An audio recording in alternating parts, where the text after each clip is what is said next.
Chief of defence staff CDS general Anil Chauhan ने पाकिस्तान के प्रधानमंत्री शहबाज शरीफ के उस दावे को खारिज कर दिया जिसमें उन्होंने कहा था कि पाकिस्तानी सुरक्षा बलों ने भारत के 4 राफेल सहित 6 भारतीय विमानों को मार गिराया।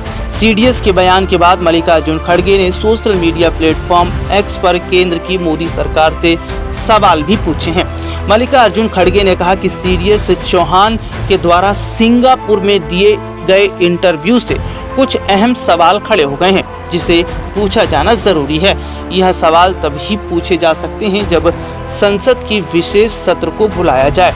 मोदी सरकार ने देश को गुमराह किया है, लेकिन अब धीरे धीरे सब स्पष्ट हो रहा है। उन्होंने कहा कि हमारे भारतीय वायुसेना के जवान दुश्मनों से लड़ने के दौरान अपने जान जोखिम में डाल दिया। हमें कुछ क्षति भी पहुंची, लेकिन हमारे जवान सुरक्षित हैं। सीडीएस के इंटरव्यू के अनुसार हमने एक गलती को सुधारा, उसे दोबारा लागू किया और फिर 2 दिन बाद अपने विमानों को उड़ाया और दुश्मन पर लंबी दूरी से हमला किया। खड़गे ने मांग की है कि पूरी स्थिति को लेकर एक स्वतंत्र विशेषज्ञ समिति के जरिए रक्षा तैयारियों की व्यापक समीक्षा की जानी चाहिए, जैसा कि कारगिल समीक्षा समिति के जरिए की गई थी।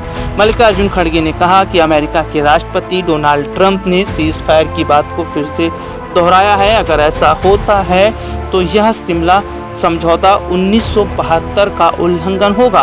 उन्होंने कहा कि ट्रंप के बयान पर सफाई देने की जगह भारत सरकार, खासकर प्रधानमंत्री नरेंद्र मोदी ने चुप्पी बनाई हुई। इस मुद्दे पर सरकार की ओर से पारदर्शिता नहीं दिख रही है।